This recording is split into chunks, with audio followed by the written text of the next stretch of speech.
Hello everyone and welcome to episode 1 of Off the Grid, the series where we will take a look at tracks that have hosted F1 in the past and tracks that have never been on the F1 schedule, and then see if we can beat a target lap set to us by ChatGPT on Assetto Corsa. Today we're heading to Portugal, mainly because when this goes out I'll be on holiday there, but we're going north from where I'll be, up the coast to Estoril. The Autodromo Fernando Pérez de Silva, commonly known as the Estoril circuit. Located in Cascais, Portugal, around 30 kilometres outside the capital, Lisbon, the circuit first opened in 1972, with the current FIA Grade 1 certified Grand Prix circuit opening in 2000. At 4.182 kilometres or 2.599 miles long, it will be the second shortest track on the calendar, only longer than Monaco. To meet the required race distance of 305 kilometres, a race here will be 84 laps long, the most of any circuit. With 13 turns, 9 to the right and 4 to the left, this clockwise circuit will be considered medium speed with a few fast corners and a twisty final sector. DRS will be available in two areas, the first down the pitch straight from the exit of the final turn to turn 1, the second from turn 4 through the kink of turn 5 and down into turn 6. The track has changed in many areas since it last hosted an F1 race. Turns 1 and 2 have become tighter and are no longer fast sweeping corners, with turns 3 and 4 also seeing minor remodelling. The exit of turn 6 has changed slightly. Major changes have been made to the turn 9, 10 and 11 section, carrying from the changes made after Ayrton Senna's crash in Imola in 1994 with the introduction of the double hairpins. Estoril hosted Formula 1 for 13 years between 1984 and 1996, with winners including Alain Prost in 84, 87 and 88, and Nigel Mansell also winning 3 times in 1986, 1990 and 1992. F1 had planned to return in 1997, however promises by the track owners to implement improvements required by the FIA never came to fruition and the race was cancelled, with the same occurring for the 1998 season. There have been many notable occasions along the Portuguese Riviera. In 1994, as the host of the season finale, a win wasn't enough for Alain Prost to claim the championship, which went to second place finisher and teammate Niki Lauda, who won his third and final world title by just half a point. 1985 saw the first win for the great Ayrton Senna, who won by over a minute in heavy rain conditions, lapping all but second place driver Michele Alboreto. Controversy struck in 1989 with Nigel Mansell. The Brit overshot his pit box and reversed back, leading to him being disqualified. Mansell ignored the black flag and continued to race, eventually colliding with Ayrton Senna and both being out of the race. This all but ended Senna's title hopes. Mansell was banned for the following race. But that's all in the past. If F1 returned to Estoril, what would it be like? I asked ChatGPT, a very reliable source I know, what lap time a current Formula 1 car could be expected to achieve, and it said between a 1 minute 10 and a 1 minute 20, so we'll take the middle and set our target as a 1 minute 15 second lap. So I have done a few laps just to get familiar with the track so I know where I'm going, but we're coming now to the final turn of our first out lap to start our first flying lap and set our banker, put the ERS to medium for this one as we come now down the pitch straight. Opening DRS, as now we have a lot of time to think about our braking point for turn 1. Braking just before the 100 metre board down to third gear as this corner tightens on the exit. Want to get a good exit as we head now through this little kink up to turn 2. Have to be very committed there, go a bit wide. Now into the uphill tight right hander of turn 3.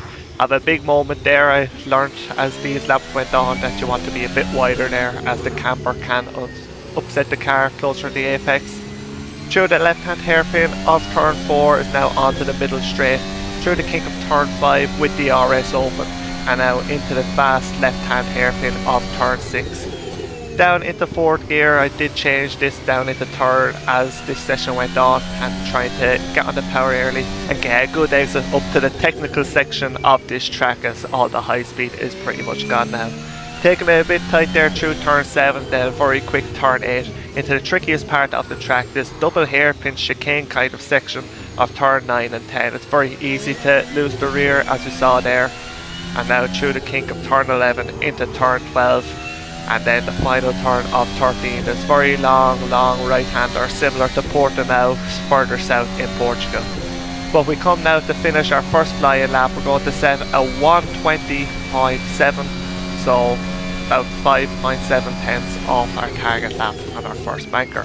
After that lap we turned up the battery too high and we're gone purple in sector 1 and sector 2, and we're probably going to go purple in sector 3 as well to set our new best lap at a 1:18.9, so already almost 2-second improvement on just our second lap. And once again on the very next lap we've gone purple in sector 1, sector 2 again, so each lap just getting more comfortable, getting quicker and quicker to go a bit wide on the exit of the final turn there. But we crossed the line and set a 1:18.4, so another 5/10 improvement there. And the team is going to continue, no purple sector in 1 or 2, but it's going to be a purple sector 3 as we improve by another 5/10 and dip down into the 1:17s. And after that, returned to the pits, made a few tweaks to the setup, took out some fuel, changed some of the aero, and have to start pushing a bit more now to try and improve, and that's going to lead to mistakes. As you can see here, through turn 2, get a bit too much carb settles the car and it fires us into the wall. Coming to the end of our first flying lap now after those setup changes, and we're actually not going to improve. We go slower by about 4/10, so hopefully get a bit more comfortable with this setup and we can start to improve once again. And that is exactly what happened on the very next lap. We go 2/10 quicker again, down to a 1:17.7 as we just crossed over the halfway point of this session. So with just under half our time left and still over 2.5 seconds to find, purple sector 1 and a purple sector 3 drops us to a 1:17.3, but still a lot of time to find to try and reach our target, which I'm starting to feel that on this occasion might not be possible with the time I have, but we take another step closer, getting another tenth or so of a second down to a 1:17.2, and starting to push even harder now is into turn 6, run a bit too deep, try and get on the power a bit too early, and we go for a little bit of a spin, and then not long after that we have our second incident through turn 2, getting too greedy on the curve and getting thrown off the track.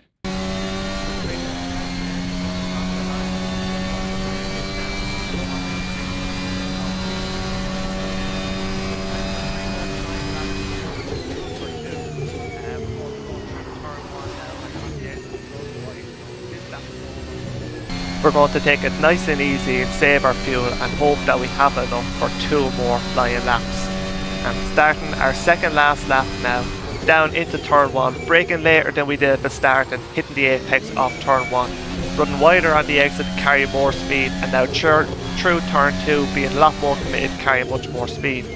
Turn 3 taking a wider line so we're not unsettled by the camper, run a bit too wide there, and now into turn 4. Again taking it wide, going for a late apex to get a good exit onto this DRS straight. Through turn 5 and now into turn 6. 7th gear now into 8, and we're going to brake a lot later than we have been. Down to 4th and then down into 3rd again so we can get the revs right for the exit. Getting on the power nice and early as we go up into the technical sector of the lap. Taking a wide line through turn 7 so we can carry the speed, and being nice and committed through turn 8 and then into the tricky hairpin chicane in 2nd gear. Trying to get on the power as early as we can without losing the back end, as we do nicely. And then into turn 12. A bit wide off the apex and not really carrying as much speed as we could. But through the final turn then, just preparing to open DRS for the second to last time on the pit straight. Going to set a 1:16.8 as we start our final lap of this session.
So as we're coming to the end then, it's been a very good lap, very committed.